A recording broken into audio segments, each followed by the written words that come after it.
Clara sighed as she folded the last of the laundry in their tiny apartment. It had been a long day at school, and all she wanted was a quiet evening. As she reached for Mark's jacket to toss it in the wash, her hand froze. A crumpled envelope peeked out of the pocket. Her curiosity got the better of her, and she pulled it out, smoothing the creases. Her heart sank. Eviction notice. The bold red text at the top felt like a slap in the face. The letter detailed that they were 3 months behind on rent. How could this be? She had trusted Mark to handle the bills while she managed their household. "Mark," she called, her voice trembling, but it wasn't anger, it was fear. Mark appeared in the doorway, his easy smile fading the moment he saw her holding the notice. "What's this?" Clara demanded, her voice unsteady. Mark hesitated, his hand rubbing the back of his neck, a telltale sign that he was nervous. "I can explain," he began, but Clara interrupted him. "Explain what? That we're about to lose our home? That you've been hiding this from me for months?" Mark stepped closer, trying to take the notice from her hands. "Clara, listen. It's not what you think. I had to help Sophia. She needed money for the kids' school fees, and then the car broke down." Clara's eyes widened. "You gave our rent money to your sisters?" "She's been struggling since her husband passed," Mark said defensively. "I couldn't just let her go under." Clara's anger bubbled to the surface. "So, instead, you decided to let us go under?" She waved the notice in his face. "Did you think I wouldn't find out? Or were you planning to wait until we were out on the street?" Mark reached for her hands, but Clara pulled away. "I was going to fix it," he said, his voice quieter now. "I've been working extra hours.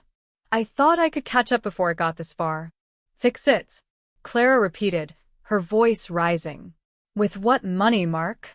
Because our savings are gone, aren't they?" Mark's silence was all the confirmation she needed. Clara turned away, her mind racing. Their home, the life they had built together. It all felt like a lie. And for what? So Sophia could keep up appearances? Her phone buzzed, snapping her out of her thoughts. It was a text from Sophia herself. "Can't wait for family dinner tomorrow. Love you both." The irony made Clara laugh bitterly. Sophia, who was apparently struggling, had time to plan dinners while they faced eviction. "I can fix this," Mark said again, his voice pleading now. "I just need more time." Clara stared at him. The man she had married 5 years ago, now a stranger. "You've made your choice, Mark," she said, her voice cold. "And it wasn't me." As Mark stood frozen in the doorway, Clara turned back to the laundry. She had no idea how they would get through this, but one thing was clear. Trust between them had been shattered. The next morning, Clara woke up early. Sleep had been elusive, her mind replaying the events of the previous night. The eviction notice sat on the kitchen counter, glaring at her like a bad omen. She stared at it as she sipped her coffee, her thoughts in turmoil. How had they reached this point? Had she been so blind to Mark's actions, so trusting that she didn't notice the warning signs? Mark was still asleep, or at least pretending to be. Clara didn't care. She needed space. Grabbing her bag, she left the apartment, letting the door slam behind her. Her destination was clear. She needed to talk to Tina. Tina's office was in a bustling part of downtown Portland. Clara had barely texted her friend a summary of the situation before Tina called back, her tone sharp and concerned. "Get here now," she had said. When Clara arrived, Tina was waiting outside, leaning against the building with 2 steaming cups of coffee in hand. "This better be a joke," Tina said, handing one to Clara as they started walking. "I wish it was," Clara muttered. She explained everything as they strolled along the park path nearby. The eviction notice, the drained savings, Mark's excuses, and Sophia's constant demands. Tina listened silently, her expression darkening with each word. When Clara finished, Tina stopped walking and faced her. "You're telling me Mark gave your savings to his sister, without telling you, while you're working yourself to the bone to keep things afloat?" "Yes," Clara replied, her voice barely above a whisper. Saying it out loud made the betrayal cut even deeper. Tina sighed, shaking her head. "This isn't just a bad decision, Clara. It's a betrayal. He didn't even give you a chance to weigh in. He just took from you." Clara felt her throat tighten. I keep asking myself why he didn't trust me enough to tell me. I could have helped figure something out. Because he didn't want to hear no, Tina said bluntly. It's easier to ask for forgiveness than permission, especially when he's trying to please Sophia. The mention of Sophia made Clara's blood boil. She's been living with us for months, Tina. Months. I thought she was trying to get back on her feet, but now it feels like she's just using us. And Mark's letting her, Tina said. You need to figure out where your line is, Clara. What's the limit before you've had enough? Clara didn't answer. She wasn't sure where her limit was yet, but she knew she was close. That evening, Clara returned home to find Sophia sprawled on the couch, scrolling through her phone. The television blared a reality show in the background, and the faint smell of popcorn lingered in the air. Her two young kids were running around the small living room, leaving toys scattered everywhere. Clara, Sophia said brightly, as if nothing was wrong. Dinner's almost ready. Hope you don't mind.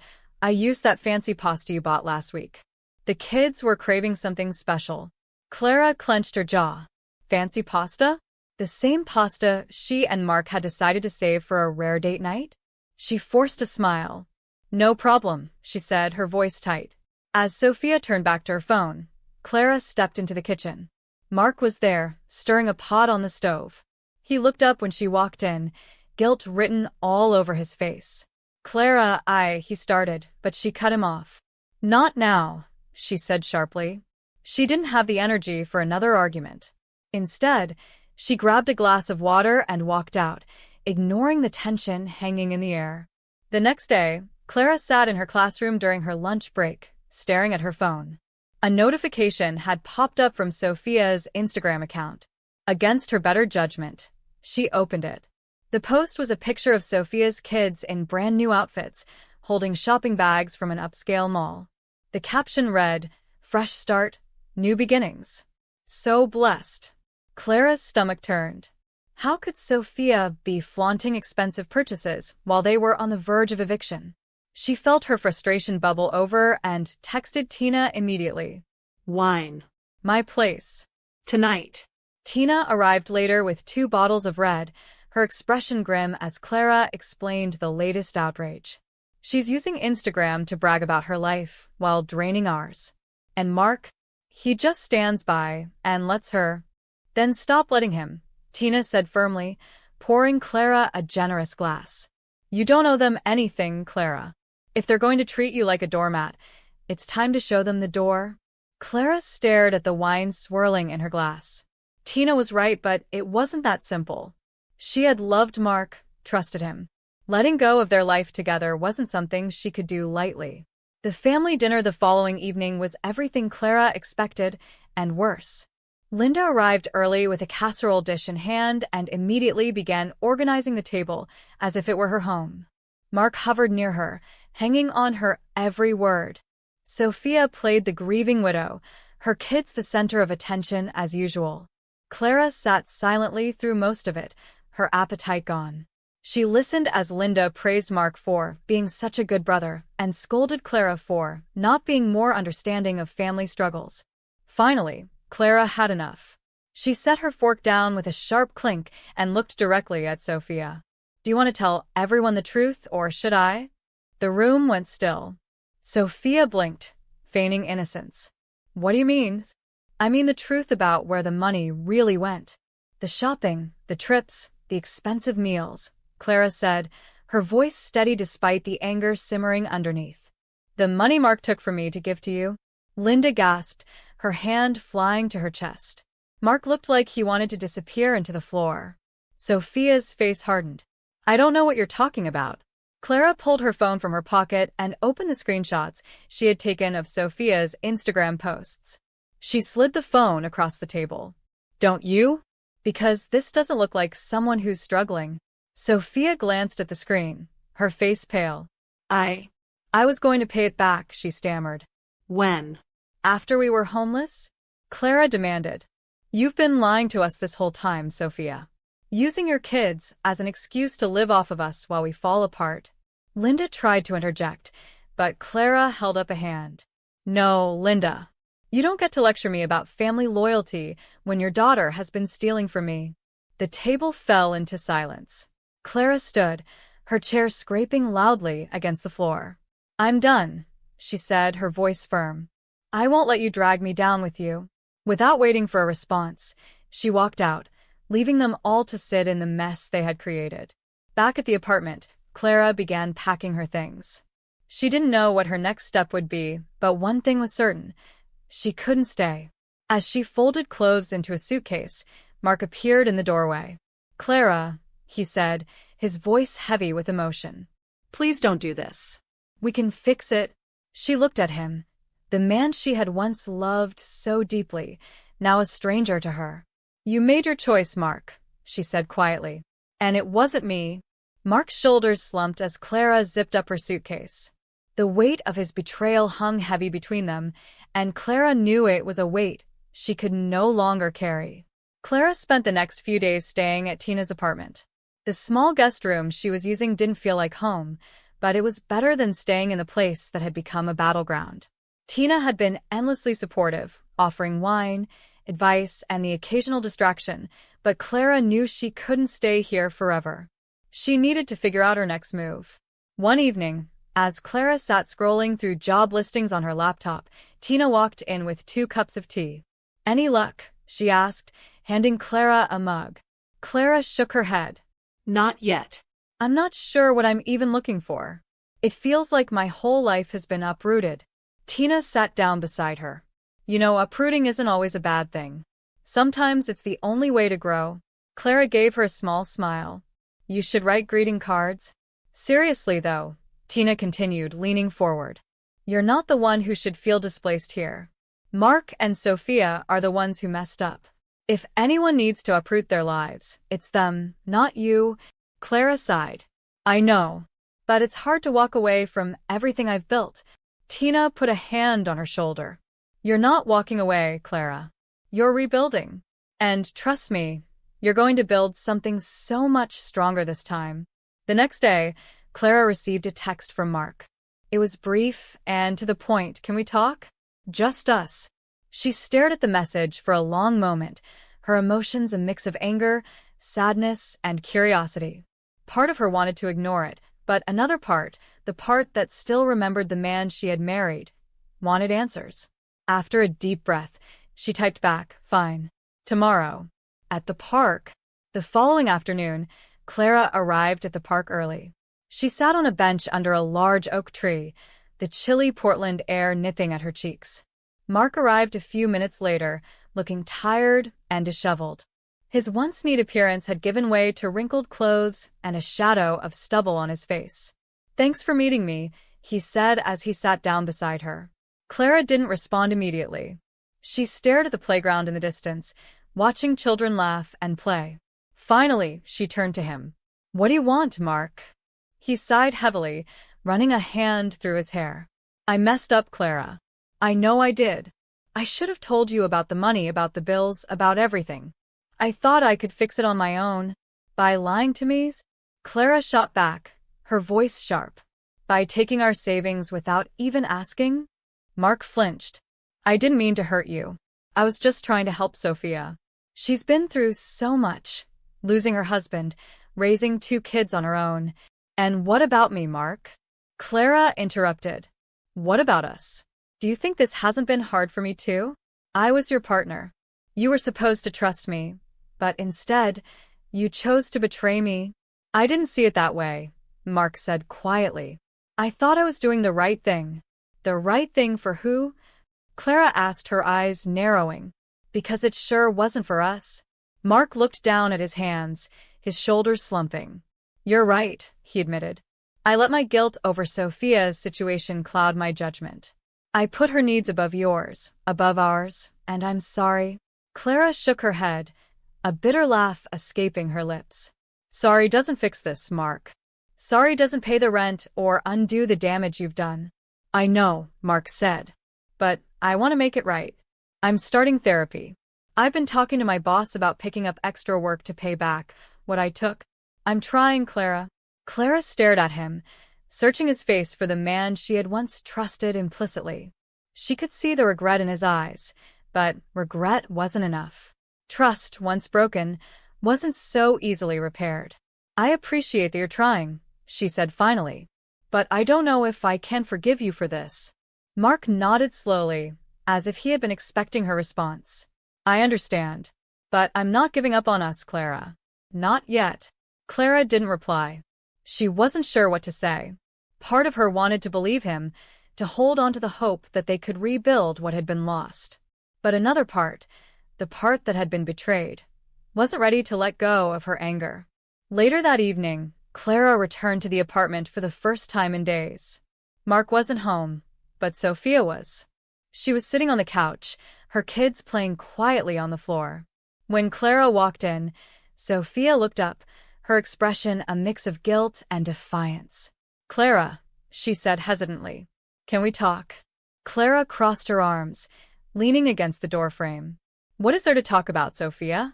You've already said enough with your actions. Sophia stood, wringing her hands nervously. I know I've messed up. I know I've taken advantage of you and Mark, and I'm sorry. Are you? Clara asked, her voice cold. Because it didn't seem like you were sorry when you were posting pictures of your shopping trips and new clothes while we were struggling to keep a roof over our heads. Sophia winced. I was trying to keep up appearances. After Tom died, I didn't know how to handle everything. The bills, the kids, the loneliness, it all felt like too much. So I made bad choices. Bad choices that hurt other people, Clara said. Do you even realize the position you've put us in? I do now, Sophia said, her voice cracking. I've been selfish and I see that now. I want to make things right, Clara. I've already started looking for a job, and I've talked to Mark about moving out as soon as I can. Clara stared at her, unsure whether to believe her words. Sophia had always been good at playing the victim, but this time there was something different in her tone. Something genuine. We'll see, Clara said finally. Actions speak louder than words, Sophia. If you really want to make things right, show me. Sophia nodded, tears streaming down her face. I will. I promise. That night, Clara sat alone in the apartment, her mind racing. The confrontation with Sophia had left her feeling drained, but also strangely hopeful. Maybe, just maybe, things could change. But she knew better than to let her guard down.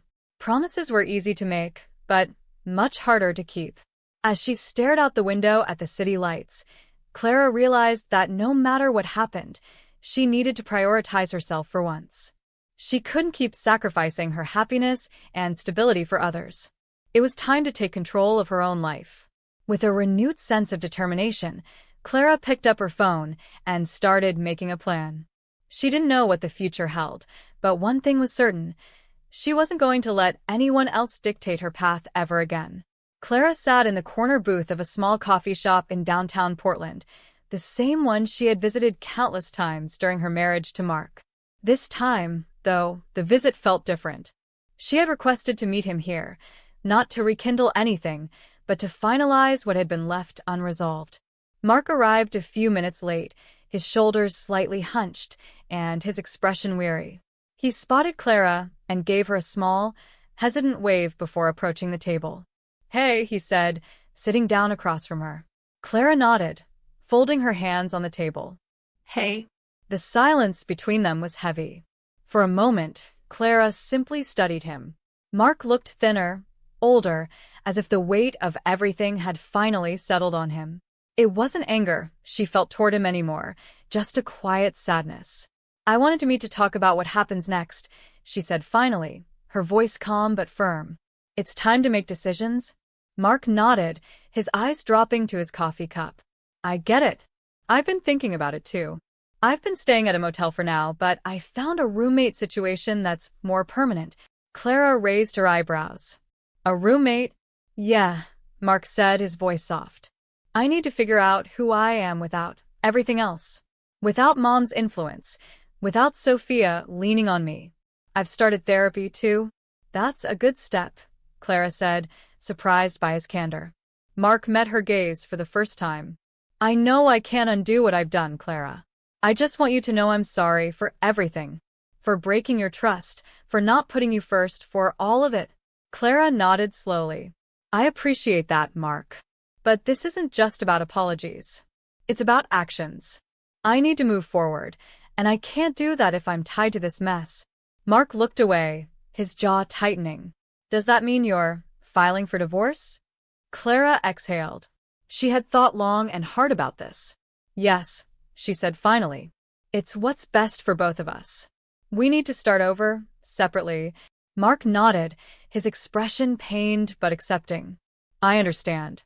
I don't want to hold you back anymore. For the first time in months, Clara felt a small weight lift off her shoulders. The decision, though painful, felt right.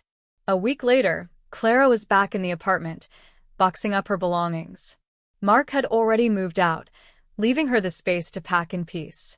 Sophia and her kids had left, too, opting to stay with Linda temporarily.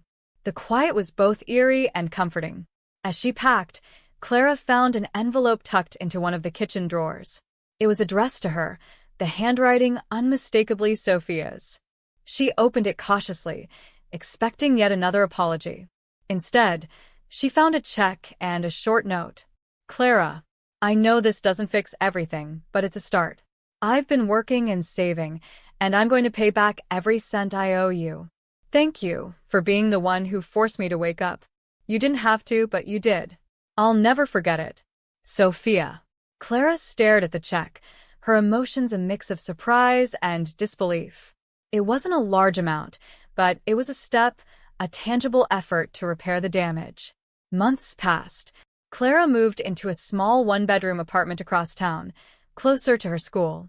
The space was modest but cozy, filled with sunlight and the hum of new beginnings. She began to focus on herself for the first time in years, rediscovering hobbies she had once loved, like painting and hiking. Tina remained her constant support, their friendship growing even stronger. One evening, as Clara sat on her balcony sketching the city skyline, her phone buzzed. It was a text from Tina. You're going to want to see this.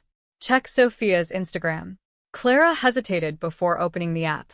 Sophia had been quiet on social media for months, but the latest post showed her kids at a park, smiling wide as they played. The caption read, starting fresh. New job, new outlook. Grateful for second chances. Clara stared at the screen, a small smile tugging at her lips. Maybe, just maybe, Sophia was turning things around. A year after everything had fallen apart, Clara found herself back at the same coffee shop, but this time for a different reason. She was meeting Tina to celebrate a milestone, her promotion to department head at her school. As Clara sipped her coffee, she thought about how far she had come. The pain of betrayal had lessened, replaced by a quiet strength. She no longer felt defined by the mistakes of others. Instead, she had rebuilt her life on her terms. Here's to starting over, Tina said, raising her mug in a toast. Clara clinked her mug against Tina's, a genuine smile on her face. Here's to growth. Outside the coffee shop, the city buzzed with life.